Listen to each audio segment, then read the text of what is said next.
I'm trying to do my best to ignore it, but there's a lot of noise in my house right now. If you hear dogs barking, the doorbell ringing, I'm sorry. If you hear my mom playing Prince on the loudest volume possible, I'm sorry. I can't stop it. I can't. There's no way around it. We're just all gonna have to pretend we don't hear it and just deal with it. Now that that disclaimer is out of the way, hey, what's going on? How y'all doing? I know it's such a shock to see me in a pre-recorded video, not doing a live stream, and I'm so sorry because I didn't warn anybody the live streams was coming. I didn't say anything. I did not alert my subscribers. I did not alert my followers, hey, I'm gonna post 5 live streams randomly every week for the next month and a half. Like it started off with me DMing Charisse probably like 2 months ago. Charisse Lane, who was the first guest that I've ever had on this channel. And I DM'd her, I think I was in Omaha when I DM'd her, because there was this whole debate around reparations and being a pro-Black conservative and all this kind of stuff back in January or early February. And I messaged her and I was like, hey, I want to have you come on my channel. Let's talk about reparations, because so many people ask my opinions on this, and so many people ask Charisse's opinions on this, and we've answered the questions so many times on Twitter, or at least I have, that I felt like, let's just do a live stream about it. Let's answer everyone's questions. Let's do a Q&A. Let's go over the different reparations plans. And we did it, and it actually worked out really good. I really had no idea how much attention the live streams would get. Apparently, y'all seem to like them more than my regular videos, which doesn't offend me, but I'm like, damn, like, do I even need to be doing these regular videos anymore? But regardless, I really enjoy recording videos. I really enjoy editing and, putting these videos up, even though it is very tedious at sometimes, because one of the upsides to doing live streams is that you don't have to edit, but then you get to play around and create humorous moments and cut out the shit you don't like when you edit. So I do like to have that option. But yeah, I just wanted to do a quick apology for anyone who hates live streams and doesn't like that format, because I totally did that without notice. Because after the one with Charisse did so well, I was like, well, let me bring on some other guests onto the show. And so I've been getting great comments and questions from some of you guys in these live streams, and I really appreciate the super chats. I had no idea really how super chats worked on YouTube. I didn't know that I was qualified for that. I guess once you become monetized for ad revenue, you get monetized for super chats, but I didn't know how that worked. So when I first started making money at the live streams, I was like, what is going on? And I got my check from YouTube and I'm like, what is going on? So the live stream is definitely raked in the cash. I don't make money from posting videos at all. I don't. I can show you guys my YouTube analytics or whatever the fuck if you don't believe me, but my first check I've ever gotten from YouTube, because you have to hit a $100 threshold, my first check I've ever gotten for YouTube just came because that was after I started the live stream. So the whole past 2 years or so I've been posting videos, I never even made enough money to receive any money from YouTube. So that's not me trying to like bullshit y'all. That was just it would just surprise me, honestly. But if you don't like the live streams, I'm sorry. I won't be mad at you if you unsubscribe. I will say this though, that's not going to be the only content that's on my channel. It just seems that way because I got so excited when the live streams did well, so I just kept posting them back to back to back. I had guests booked every Sunday, and then Elaine's, she was in the middle of the week. I didn't care that she wasn't available on the Sunday. I was like, I want to talk to you. And Elaine is libertarian redhead, by the way. So I understand. I definitely understand if you were shocked or disliked the lives, but I am going back to regular content.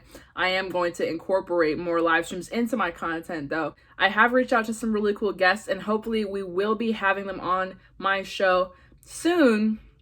And when I mean cool, I'm talking like politicians, candidates, commentators, anyone who I really find interesting that's in the political realm, anyone I want to give a platform to, because I don't really care how many followers you have or if you have your own show or anything like that. I want to talk to interesting people. So that's that on that. Anyways, little personal news. I have been struggling. Ladies and gentlemen. This whole past week has been a shit show for me.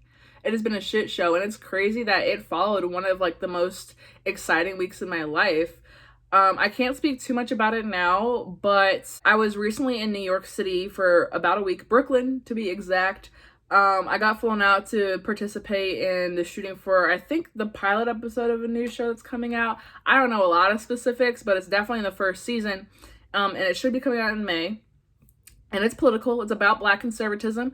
And I was really, really proud and really, really excited to go to New York and shoot this episode and meet these cool people and everything. And it went well. I have zero complaints about that week in New York, but despite the fact that I had to quarantine in the hotel the majority of the time because of the stupid New York laws.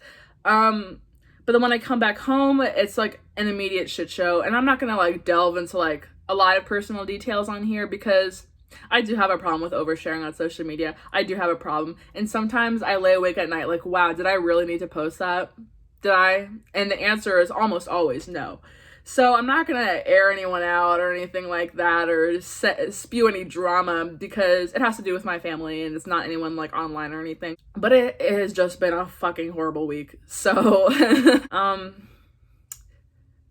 my God, is this a cry for help? Probably, but it's not, but probably. It is. Anyways, we talked about the live streams. We talked about the TV show I'm going to be on. Shout out. I think it's going to be out May 25th. Please do not quote me on that. If it's out some other time in May, don't be mad at me, but it's definitely out in May. We talked about my depression and anxiety over this past week.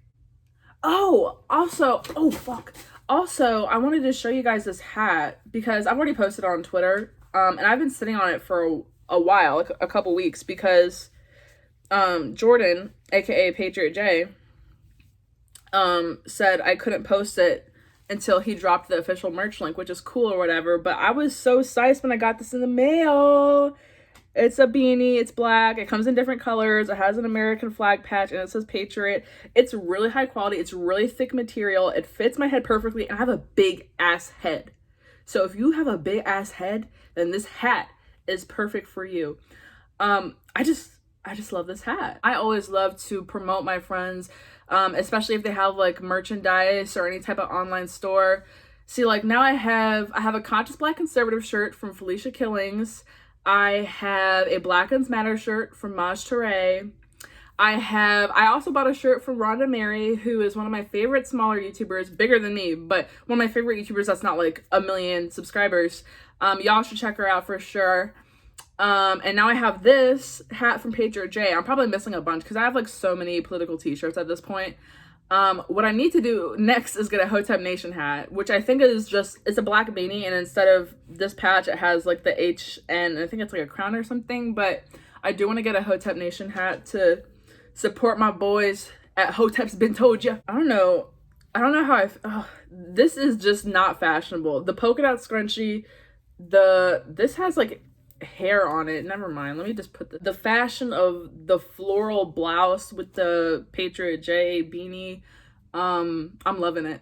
I am going to take it off though because it looks fucking awful with this shirt, but I'm loving it. Anyways, shout out Patriot J. Go stream Thought Criminal, Patriot J featuring Anomaly. It's actually a really good song. It's not like y'all gonna get on my ass for this, but the majority of like political conservative like MAGA rap is complete and utter fucking trash. Like that shit is, it has no type of beat whatsoever. The lyrics is just, they're just not hip. They don't vibe with me. But Anomaly and Patriot J, those are the only two political rappers I actually listen to. The other ones are just like, see, I don't know if y'all could hear this, but my mother is listening to the A Star Is Born soundtrack at very high volume. I love Lady Gaga. I love Bradley Cooper too. He's so fine. Let me cut that out. Let me not actually. Everyone needs to know that Bradley Cooper's fine.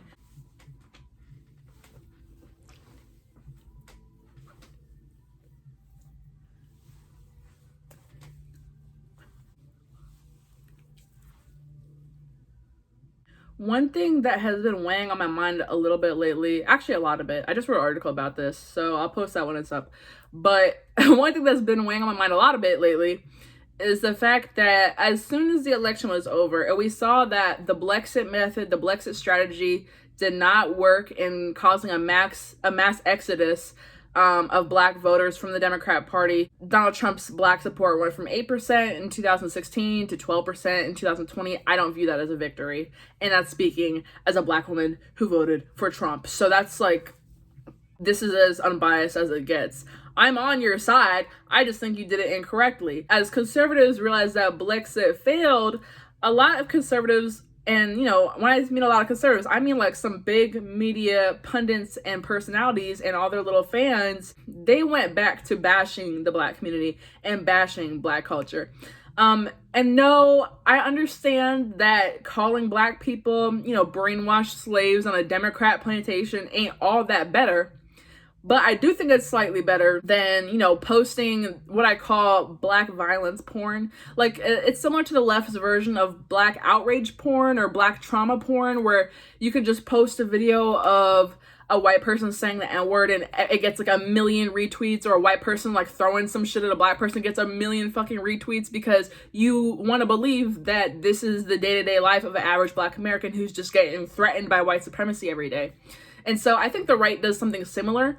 So the equivalent of the black trauma porn is the black violence porn. You're just, posting a video of a black person doing something shitty, really shitty, committing a crime or doing some crazy shit and being like, this is the problem with black America today. How is that not just as stupid as posting a video of one white woman, calling the cops on a black man, or, there's been videos of white women or white men blocking black men from getting into their apartment buildings or playing in the park and shit like that. If I had captioned that, this is the problem with white America today, or white culture is ruining America, or there's a huge problem with white culture, that would be a problem. That would be a problem, and rightfully so, because I don't want to generalize all of white American culture as racists or bigots or criminals or anything of the sort. And I don't really see conservatives holding themselves to the same standard when it comes to black people, especially after they didn't get the results they wanted in the 2020 election. So it was all Brexit, come over to the party. Black culture is conservative and it supports our conservative values. Blah, blah, blah, blah, blah. And now it's like Cardi B twerked at the Grammys. Black culture is ruining America. Whoa. Like, shut the fuck up. First of all, Cardi B, I don't consider her to be a representative of black American culture for a couple reasons. Both of her parents are not from here, and neither of her parents really look black to me. I can see how maybe her mother is biracial. I mean, who am I to say that a biracial person don't look black? Because I've gotten tons of comments all the time. You look like you trying to be black. You look like you're Rachel Dolezal. I get it. But neither of her parents really look that black to me. So I'm curious how she is supposed to be a representative of black American culture when she is Latina. She's from the Caribbean. So I don't know. I'm really struggling to understand the logic here. There's a bunch of big conservative accounts. Matt Walsh, Lauren Chen. I don't even think she's white. I think she's like half Asian. But there's a bunch of these big conservative accounts that will just constantly post and retweet the black violence porn and make these generalizations about black culture. I was doing a little research for an article I wrote today, and I was looking through some of Matt Walsh's tweets. I actually just searched his username and then the word black on Twitter and just scrolled literally hundreds of comments, hundreds of posts by Matt himself. Just black culture is this, black culture is that, black, all this negative shit. But of course he's posting about Brexit. Of course. So that's my take on that. Don't pretend to want black people to come to your party and then every chance you get, you're just degrading the culture, generalizing the culture. I'm not against pointing out problems, but the fallacy, I see this daily on Twitter, and it's such a fallacy. It goes 13% of the population commits 50% of crimes. I don't know the exact number. Maybe it's 51, maybe it's 52, but it's generally in that range. And that number is referring to FBI crime statistics that break down, things like violent crime by race. And I'm not saying that FBI crime statistics are a lie. I'm saying the way that people pose this is a lie. 13% of the population, and they're referring to the black population, 13% of the population did not commit those crimes. You think every single black person is running out there committing those crimes? And then when you actually do a deep dive into who is actually committing these crimes, it's not all black people. It's mostly men, and it's mostly men in a very, very specific and small age group. It's men usually aged 16 to 25. So you have a group of young black men who are committing crimes for the entire black race, apparently. And then when you even look at the young black men demographic, it's less than 1% of young black men committing violent crimes. So it's a very, very small percentage of the black demographic that's committing a very large percentage of crimes. It's not indicative of black culture, and it's not a representative of the black community, because if you take 100 black people in a room together, you most likely will not find one who is out here committing heinous crimes. If you find one, you're lucky, because that's just statistics. We could talk about FBI crime statistics, but we could also talk about other statistics that show that it's a very, very minuscule amount of young black men committing a lot of crimes. So let's attack the root of that problem instead of attacking the entire black community. That's my take on that. I also just ordered Panera on Uber Eats, so hopefully it gets here soon. I don't like to spend a lot of money on Uber Eats, but I literally find myself deleting the app like every week, if not more. I delete it all the time because I'm just like, I don't want to I just don't want to have that there, so I spend money. And also, it's healthier to cook for yourself, and I've been cooking a lot more lately. I've never been a good cook growing up, and that's just because I was so spoiled as a little kid. Like, my mom would make me like whatever food I wanted. She always cooked dinner every night, and I'm really grateful I grew up in that type of household. But lately I've been experimenting with things. My favorite thing to make lately is a spicy shrimp pasta. I make like fucking 3 times a week because it's one of the only things I actually know how to make well. And I didn't even need a recipe for it. I made it up on my own, so it feels like such an accomplishment. But every once in a while, you do need a big ass bowl of Panera mac and cheese, so that's what I'm doing. On a serious note, I really don't know how I come across to you guys. I really struggle with maintaining an online image that is authentic. I don't want to lie and kind of post this image of myself and act like everything is perfect, that I'm perfect, that my life is perfect, because especially every young girl who scrolls through Instagram, that's what they're bombarded with every single day. Just, girl after girl who is posting in these like lavish places and has her makeup all done all the time and is always just like, oh, my relationship is so perfect, my family is so perfect, my career is so perfect. And I don't want to come across that way, but I also don't want to overshare on social media because like I said, I do that all the time. And I really need to stop. But I do consider a lot of my followers as friends. I've made so many friends on Twitter and YouTube over the years. And somebody in my DM the other day was like, I'm your biggest fan. And I was just like, why the fuck would anybody be a fan of me? Why the thank you, I guess. But I was just like, when I started my Twitter, I honestly only started my Twitter to see Donald Trump's tweets, and then I gained popularity from there. I guess people just liked my opinions, but I'm not a celebrity. I'm nobody to be a fan of, I do my thing. So I don't know. I don't want to come across to you guys as fake or like I'm unappreciative of support, because I love the support, and honestly, having my little online circle has been keeping me from going insane this past week with everything that's been going on in my life. So I really appreciate that, guys. I worry about if I come across like too strong. Like, I don't know how to describe it. Maybe it's just my brain fucking with me, but I really appreciate everyone who stuck with me through the trying times. There was a lot of Twitter drama that I was in early February that I'm glad I don't really have to worry about anymore. But y'all stuck with me through that. That's all I have to say. Y'all stuck with me through that. There were some really rude people tearing me down over things that I can't control, but the majority of my followers stuck with me through that. So please don't call yourself a fan. Call yourself a follower or whatever, but if you stuck with me through that, you're honestly my friend. So peace. Thank you for that. And I don't want to end the video off on a very serious note. This was just, oh, my Uber Eats is on the way. Okay. I don't, I just saw the notification. I do want to end off the video with something more lighthearted. God damn, do I even have anything lighthearted to say? I don't know. This has been very therapeutic for me. I don't have any friends, so I just sit and talk to my camera. So thank you guys for listening. Please comment any topics or any guests you would like for me to have on my live stream. And please consider subscribing to my Patreon.